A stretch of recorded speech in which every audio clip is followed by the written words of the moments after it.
I remember the exact time because I checked it more than once that night.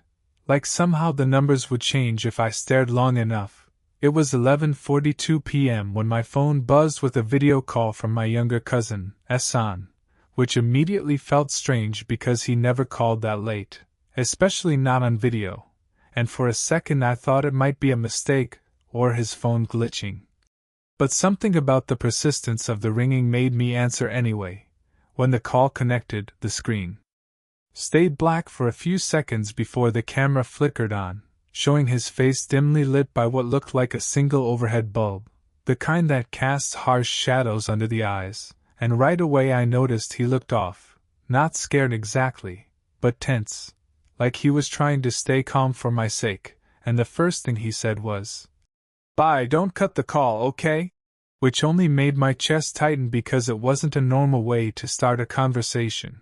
I asked him what was going on, where he was, and why he sounded like that, but he didn't answer directly, instead turning his phone slightly to show the room he was in, which looked unfamiliar to me: bare walls, a narrow bed pushed against one side, and a wooden door behind him that seemed slightly ajar. He told me he was staying at a friend's place for a few days because of some work, and at first I didn't think much of it, but then he lowered his voice and said, "There's someone else here." And I remember laughing nervously, thinking he meant his friend or maybe a roommate, but he shook his head slowly and whispered, "No, someone who's not supposed to be here." And I felt that creeping discomfort settle in, the kind that makes you sit up straighter without realizing it. I told him to stop messing around, but he kept glancing over his shoulder toward the door, like he was expecting it to move at any second, and then he said something that stuck with me. He told me he'd been hearing footsteps in the hallway for the past hour, even though his friend had left earlier and locked the main entrance before going, and that's when I started taking him seriously, asking if he checked the place, if maybe someone else had a key, but he insisted he had already looked around and found nothing. While we were talking, I noticed the camera shaking slightly in his hand, and the audio would cut in and out like the connection was unstable. But what really made my stomach drop was when I heard it too, a faint sound in the background, like a soft thud, followed by what could have been a footstep, and Ehsan froze mid-sentence, his eyes widening as he slowly turned his head toward the door, the silence stretching so long I could hear my own breathing through the speaker.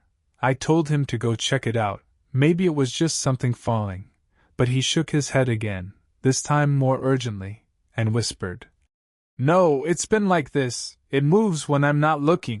And I remember feeling this strange mix of fear and disbelief, because part of me wanted to rationalize everything, but another part couldn't ignore the tension in his voice.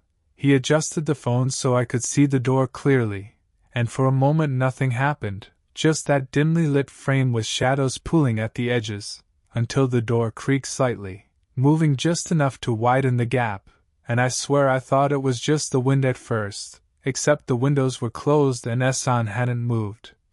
He let out a shaky breath and whispered, "You saw that, right?" And I nodded even though he couldn't see me clearly, telling him to stay calm, to maybe lock the door if he could, but he hesitated, saying he didn't want to get closer to it. The connection glitched again, the screen freezing on his face for a split second before snapping back, and when it did, I noticed something new. There was a shadow on the wall behind him that didn't match his movements, faint but definitely there, like someone standing just out of frame. And before I could say anything, Ehsan's expression changed completely, his eyes locking onto something behind the phone, his lips parting as if he was about to speak, but instead he slowly raised a finger to his mouth, signaling me to stay quiet, and that's when I heard a second set of footsteps, much closer this time, coming from inside the room rather than the hallway, and the last thing he whispered before the screen suddenly went dark was, "It's right behind me." The screen didn't just go black. It cut so suddenly that for a second I thought my phone had died, but the call timer was still running and I could hear something faint on the other end, like breathing or maybe just static shaped into something that sounded human, and I kept saying his name. Asan? Asan, can you hear me? Over and over, trying to keep my voice steady, but there was no response, just that low, uneven sound that made it hard to tell if the call was still connected or if I was just listening to leftover noise. I pulled the phone closer to my ear, then away again, checking the screen, hoping it would flicker back to his camera, and after what felt like a full minute, the image returned, but not the way I expected. It wasn't his face anymore, it was the floor, tilted at an angle like the phone had been dropped, showing part of the bed frame and the empty space beside it, and for a moment everything looked still, quiet, normal even, until I noticed a slight movement near the edge of the frame, like a shadow shifting where there shouldn't have been any. I called his name again, louder this time, and the audio finally picked something up, a faint dragging sound, followed by what I can only describe as a muffled struggle. Like someone trying to move without making noise, and I felt this wave of panic hit me because I had no idea what I was actually witnessing, only that something was very wrong.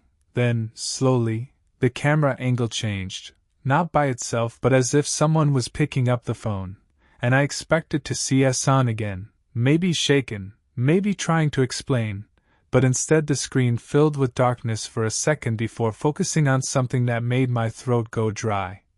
It was still his room, but the door behind him was now fully open, and the hallway beyond looked darker than it should have been, like the light from his room wasn't reaching it at all.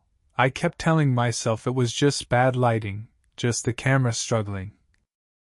But then I saw movement in that darkness, subtle at first, like a shape pulling back out of view the moment the camera faced it.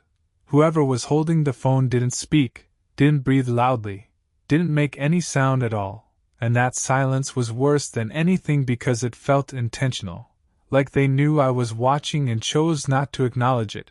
I tried to think logically, maybe someone had broken in. Maybe it was a prank gone too far, but none of it explained why Hassan wasn't saying anything, why he hadn't taken the phone back, why the person on the other side was just standing there. Then the camera shifted again, turning slightly toward the mirror mounted on the wall, and for a brief second, I caught a reflection that didn't line up with what I was seeing directly. The room looked the same, but there was an extra figure in the reflection, standing closer to where Hassan had been sitting before. Its outline faint but unmistakable, and I remember freezing completely, unable to even call out this time because my mind was trying to process something that didn't make sense. The reflection disappeared just as quickly as it appeared. Either because the angle changed or because whatever was there moved, and then the phone dropped again, this time hitting the floor with a sharper sound, the camera pointing up toward the ceiling, and I heard footsteps, slow and deliberate, moving away from the phone and toward the hallway. I kept shouting his name, louder now, not caring if anyone else heard me, telling him to pick up the phone, to respond, to do anything, but there was nothing. No reply, no sign that he was even there anymore. After a few seconds, the footsteps stopped, and the silence returned, heavier than before, until finally I heard something else, a faint whisper, too quiet to make out clearly, but close enough to the phone that it sent a chill straight through me. And just before the call ended on its own, cutting me off mid-sentence, the camera captured one last thing, a hand, pale and still, slowly sliding into view across the floor toward the phone. But it wasn't Hassan's hand, and I knew that because of what was missing from it. I didn't sleep that night, not even for a minute, because every time I closed my eyes I kept seeing that last image, the hand sliding into frame, the fingers too still, too deliberate, and the detail that wouldn't leave my mind was that it was missing the ring Hassan always wore, a simple silver band he'd had for years and never took off, which meant the hand I saw couldn't have been his. No matter how much I tried to convince myself otherwise, as soon as the call ended, I tried calling him back. Again and again, but it went straight to unavailable, not even ringing, like his phone had been switched off or destroyed, and after about 10 minutes of pacing around my room, I finally called his older brother, waking him up and trying to explain what I had just seen, though I'm pretty sure I sounded incoherent at first, jumping between details, repeating the same things until he told me to slow down and start from the beginning. By the time I finished, there was a long pause on the other end. Before he said he was going to go check on him immediately, because the place Hassan was staying wasn't far from where he lived, and he asked me to stay on the phone while he drove there, which I did, listening to the sound of the engine and his breathing as the minutes stretched out, each one feeling longer than the last. When he finally arrived, he told me the front door was locked from the outside just like Hassan had said earlier. And for a brief second I felt a flicker of relief, thinking, maybe there was some explanation after all. But that feeling didn't last long because he said something else right after. There was a light on inside that shouldn't have been visible through the window near the entrance. He managed to get a spare key from a neighbor who knew the owner, and I remember holding my breath as he unlocked the door and stepped inside, describing everything to me in a low, controlled voice. Like he didn't want to alarm me further. But I could hear the tension creeping in despite his efforts. He said the living room looked normal, nothing out of place, no signs of forced entry. But when he moved down the hallway toward the room Hassan had shown me, his voice dropped even lower, almost to a whisper, and he told me the door was open. I asked him if he could see Hassan, and there was a pause, too long, too heavy, before he answered, "No, he's not here."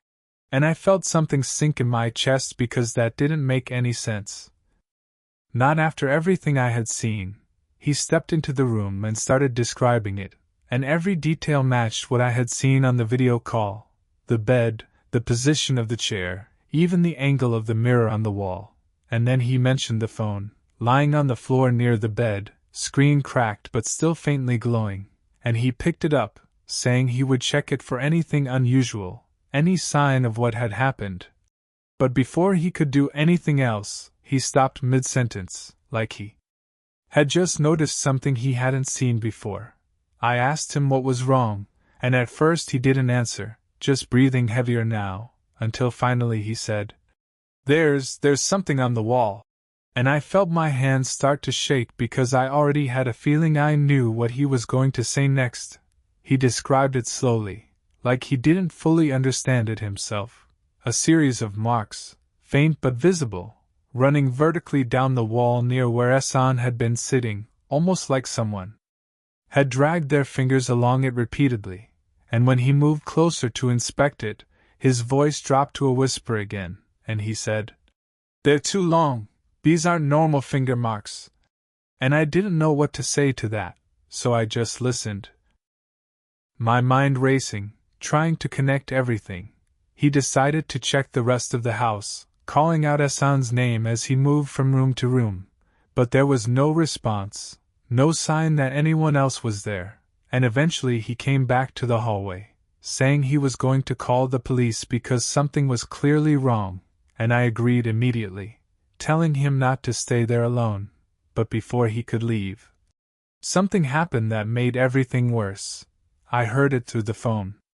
Before he even reacted, a faint sound in the background, the same kind of soft, uneven footsteps I had heard earlier on the video call, except this time they were clearer, closer, echoing through the hallway as if someone was walking just out of sight, and his breathing stopped for a second, completely silent, before he whispered, "Did you hear that?"